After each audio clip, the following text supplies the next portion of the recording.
So first, of course, we have the star and creator of this awesome documentary. Welcome, Hari Kondabolu.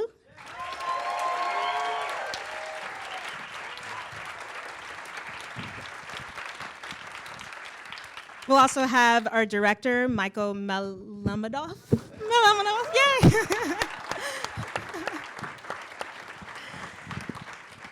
And special guests, we have Whoopi Goldberg in the house. Welcome, Whoopi.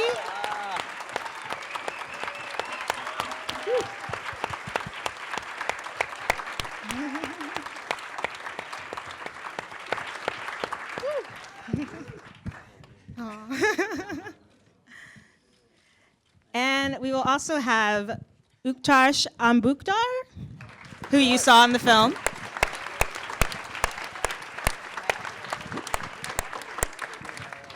And last but not least, we also have Aparna and Nancherla. Welcome.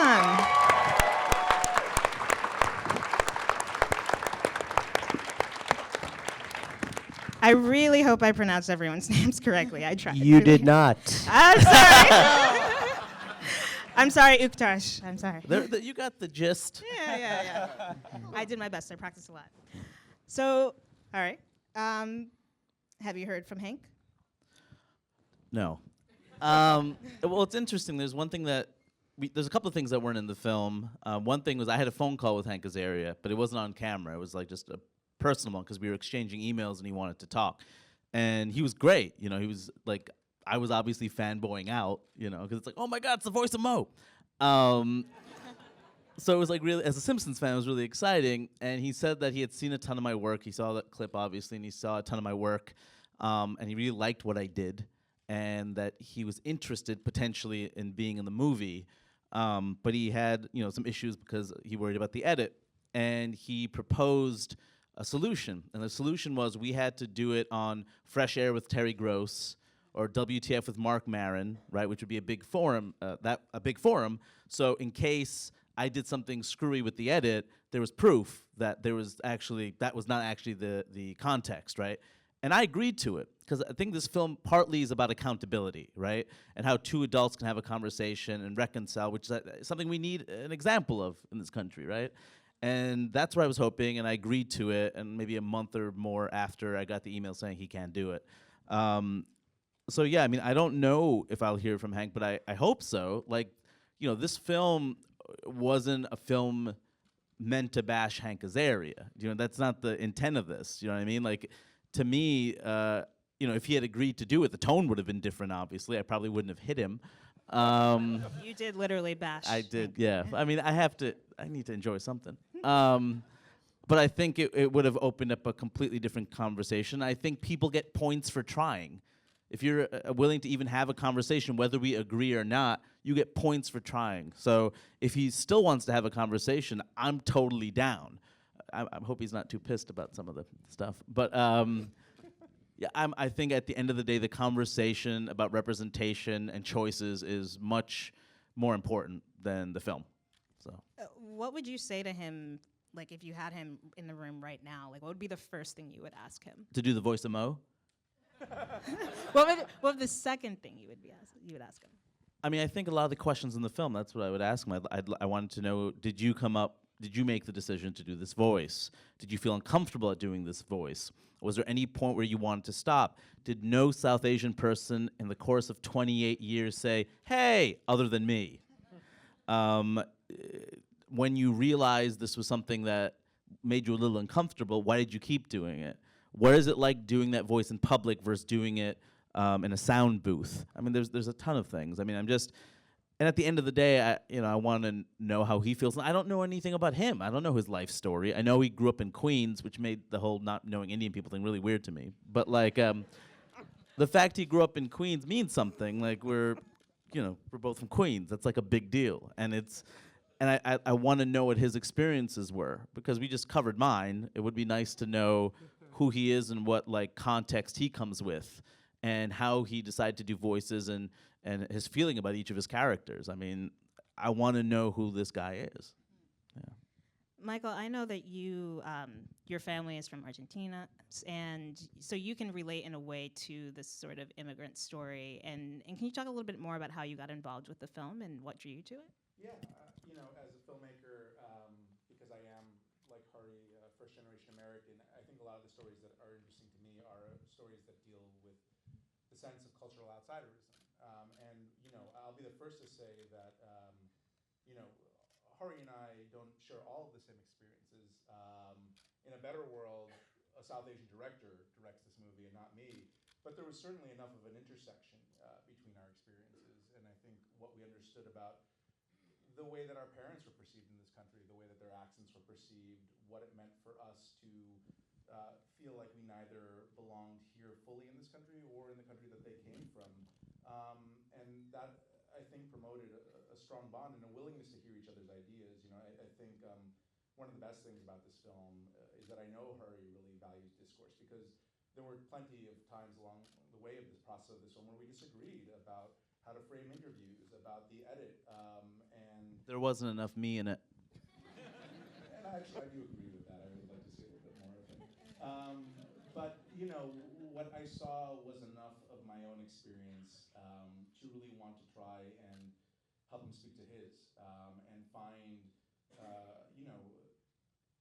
a baseline for this film where we could really speak to Hari's experience and the wider South Asian community's experience with a level of integrity, and also still position the film in a way where, non-South Asian viewers who just had an affinity for The Simpsons might want to rethink their position on the character and understand that you can continue to love The Simpsons. My goal, I don't think Hari's goal, I don't think my goal is to have anybody walk out of the theater and say, boy, I really hate The Simpsons. I disavow that show now. I regret the 10 years that I probably watched it from 1989 to 1999. What I do want them to say,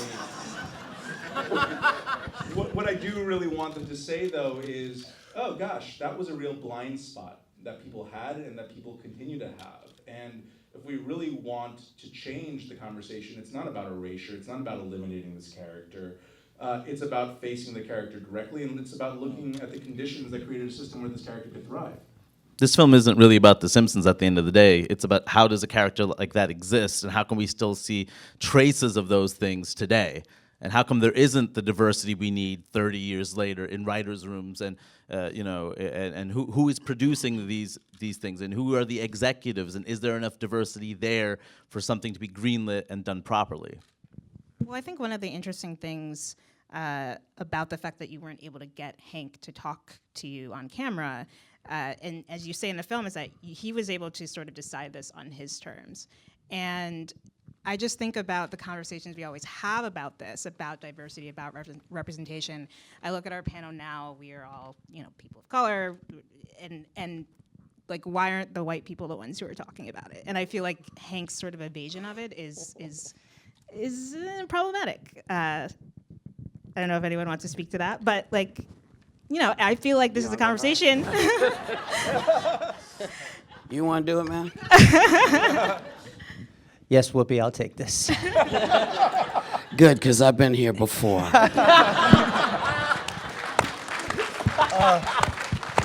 This is amazing. By the way, sitting next to you is incredible. I love Eddie. Eddie's such a good movie. So good. You could talk about Hank, and Hari and I talked about this a little bit in the documentary.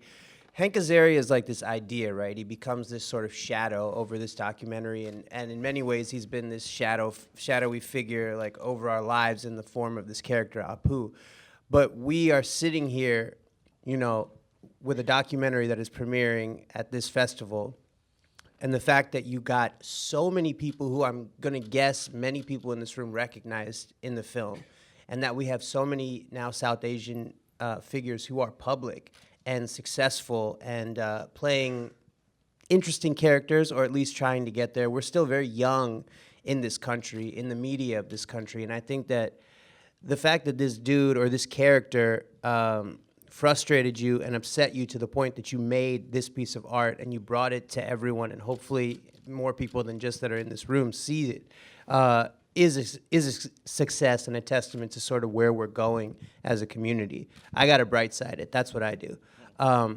So I think Hank is doing Hank, but like we get to take that and move forward and tell stories that, like I said, hopefully speak to our generation and the next one in a positive way. That's my dream and hope, and you're doing it, buddy. Good job. Oh, thanks.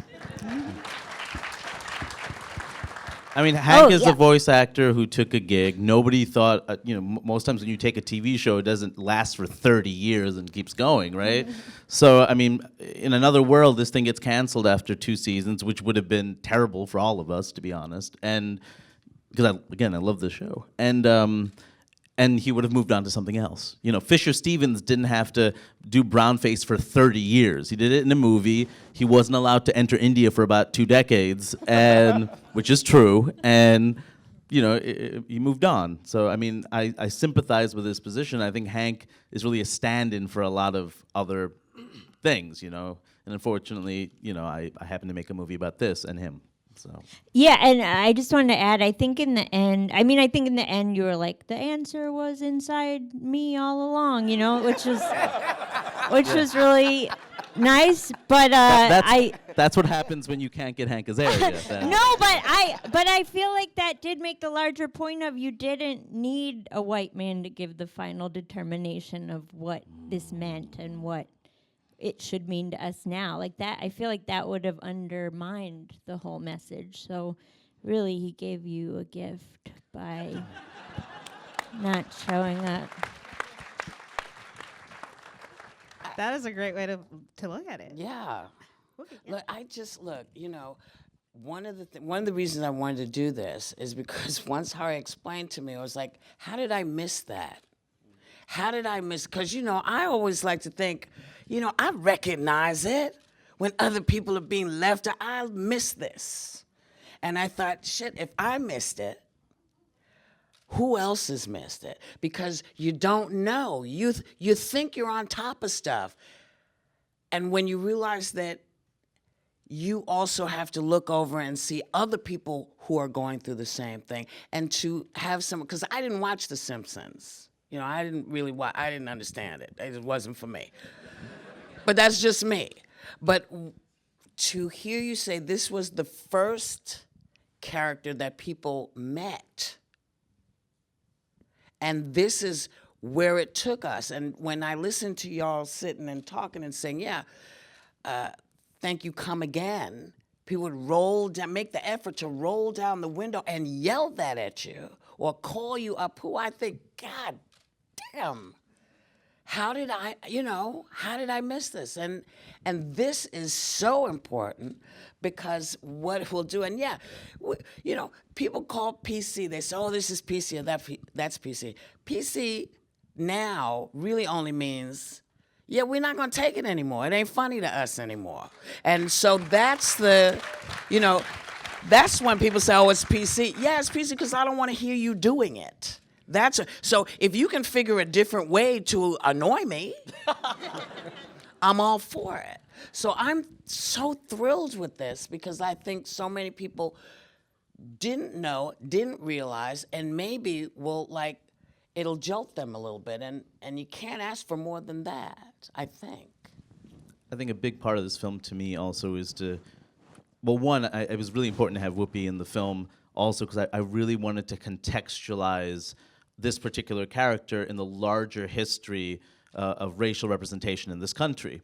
The black experience is very different than the South Asian experience. I don't think they're equal. I wouldn't be right to say that, but there is a lineage. There's a lineage that starts with indigenous people and black people in this country, and it continues to this day in terms of how racism functions, how we are mocked, how we are viewed, and that representation does matter. And I think about that a lot when we see examples of police brutality. What is in that cop's head?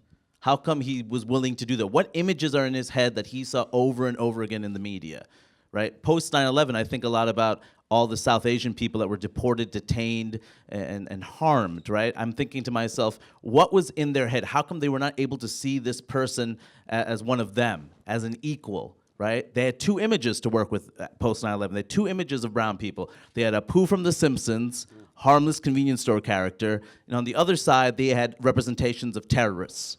And there is a huge bunch of humanity in between those points. There's a whole bunch of different types of people. If there was a convenience store terrorist, it would have been awful. Right. And meanwhile, you have like a white dude shooting up Las Vegas, right? A middle-aged white dude, and no one's going after middle-aged white dudes because there's many representations of middle-aged white dudes. So you don't question. No one's like the middle-aged white dude. Get him. No, that's Steve Carell. Like that's not a thing that's happening. One of the things that Whoopi, you said in the film, which I found really fascinating, was when you were kind of contextualizing and putting it into the idea of what blackface was and your Negrobilia collection. I love that name. But you said, like, I don't think it was that deep that they wanted to hurt people. No. I mean, they're trying to make a living, and they're saying, this is funny. We'll put these out, these big old Aunt Jemimas, because, we all know everybody loves Aunt Jemima. My God, we make the pancakes, And the craziest thing is what we do to each other, which is why it was such an eye-opener, because I should know better. As someone who has gone through this, I should have recognized this. I should know. And the fact that I didn't tells me that we are still in our little boxes, because we're not looking at each other. We're not looking out for each other and asking that question. It never would have occurred to me to say, is this like really shitty? Because it didn't occur to me. And that was the shocker for me. And so I think, as with women, as with men, as with straight people and gay people, we all have to sort of take a beat and say, hey, does this bother you? Does this kind of joke that you and I know what it really means, should we like tell them to quit this shit? Stop this? And I think if we can do it en masse, it's a lot better than one of us going, hey, pissing in the wind. Right.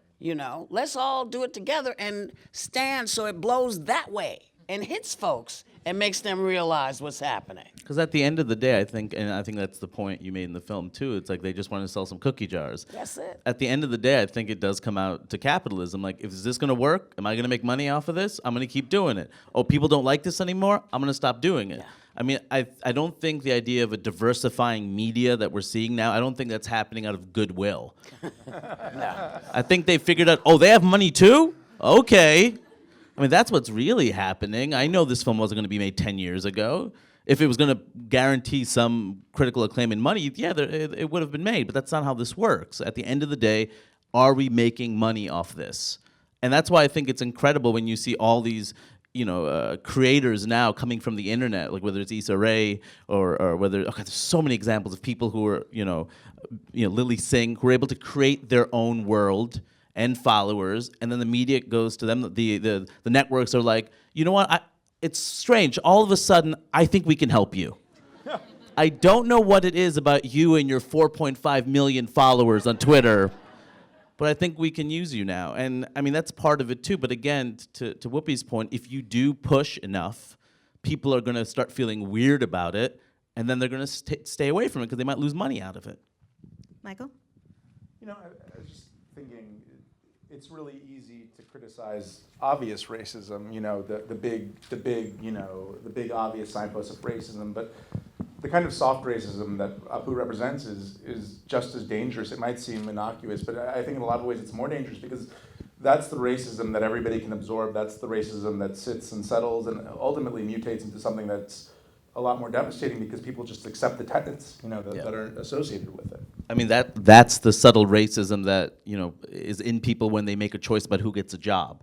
That's the racism that comes in when you think about who you're going to shoot. That's what comes in when you think about what choices you're going to make in a situation. And also, racism has to be squashed immediately or it mutates. Now, one thing we left out of the film that I know Michael and I have both talked about, like, wish we had kept in because there was just no way to do it, is a little story about Sellers and Ray. So Sellers was, did the voice that Hank Azaria based his voice on, and Satyajit Ray made the Apu trilogy, those incredible films that the name Apu comes from. And the thing that we didn't get to share was we did some research, and Ray and Sellers knew each other. And they actually met because Ray was working on a film called The Alien. It was his first attempt at a Hollywood movie, right? And he loved Peter Sellers' work. So he met Peter Sellers, and they hit it off, and he showed Sellers some of his work, and Sellers agreed to play a part. It was not even a big part, but he agreed because he knew this guy was a great filmmaker, and he said, yes, I will be in your movie. Some time passes, and The Party comes out, right? And then all of a sudden, Ray sees The Party and is horrified. Like, this is the guy that came to my home, this is the guy that I wanted to be in my movie, and this is how he views us, and this is the voice he uses. Like, he was horrified by it. And then to add insult to injury, the character in The Party, that minstrel character, he has a pet monkey, and the monkey's name is Apu. So, I mean, like, it has such a long history. This is going back 40, 50 years that leads to this character. And that's what happens when you don't squash racism immediately. It looks different. So maybe you couldn't do brownface the same way 20 years ago, but you find a way to get it through. And I think that's what we have to question, and that's why you have to cut it off at the source. And I mean, that also leads to, like you're saying, the kinds of jobs people get. And Aparna and Utkarsh, you've talked about your experiences of going out for auditions, and Aparna, could you speak a little bit to what we talked a lot about it in the film, but then as a woman, like, what are the added things that come with that as an Indian woman, the things you're expected to talk about, the way you're supposed to talk, the characters you're expected to play? I've honestly experienced no challenges as an Indian woman and feel very out of place. No, I will say though, Hari and I first bonded. I mean, we both come from the world of stand-up, and I feel like we both first bonded over being like our parents are from the same area in India, but also like in our acts, I think we don't sort of lead with our background and like our cultural differences, and not for any, just by virtue of what we want to talk about on stage. And I think I am fortunate to now be at a place in my career where that is not like, when people are looking to cast something, they're not like, oh, a role that might be closer to like an Indian immigrant or like a more stereotypical role, they're not going to come to me. Like I sort of lead with like introverted depressive. So they'll be like, okay, are we thinking, a depressive of a different color? Then they'll come to me. So I think I've managed to separate myself in that sense. But I think it is a privilege to get to a point in your career where people aren't sort of boiling you down to the most obvious characteristics about you as to the opportunities you get. And some of that is the choices you make, but a lot of that is also, the people who have come before you and sort of paved and broadened the path of what you're allowed and given the ability to do. People keep talking about how this is a great year for South Asians, between like Hasan Minhaj's Homecoming King and The Big Sick, Kumail Nanjiani's Big Sick, and of course Aziz's show for another season, and this film comes out. Like, it's a good year for South Asian men. It's really a good year for South Asian men, not for South Asian men. You have Mindy, but then what? And Aparna is one of my favorite comics ever, and I think that she should have whatever she wants. That's what I think. Amen. And Utkarsh, I want to end with you because I thought that it was very interesting that you, as you talked about in the film, you were in The Simpsons when they were quoting. I bought these for Hari. Yes. I got Those are Simpsons some Chucks on. They're sweet not kicks. comfortable. Sorry to interrupt. What were you saying? My question to you would be, you said you felt regret when watching it. Do you still feel regret? And, do you wish that you had pushed back a little bit more? So this is the complication, right? Because I am the only, as far as I know, South Asian American who's been on The Simpsons in 28 years. So do I feel proud about that? Or do I feel bad about the fact that I hate the episode? And I watched a clip of it today because we're getting a lot of press for this. And it's worse now. You compare a racist, prejudiced, ignorant stereotype to a millennial, and Apu wins. He beats me.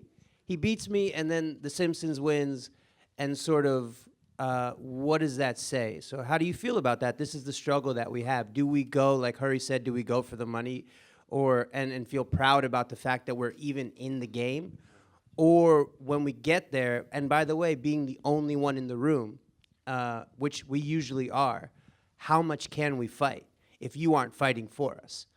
This is the real thing, because they won't let us work together.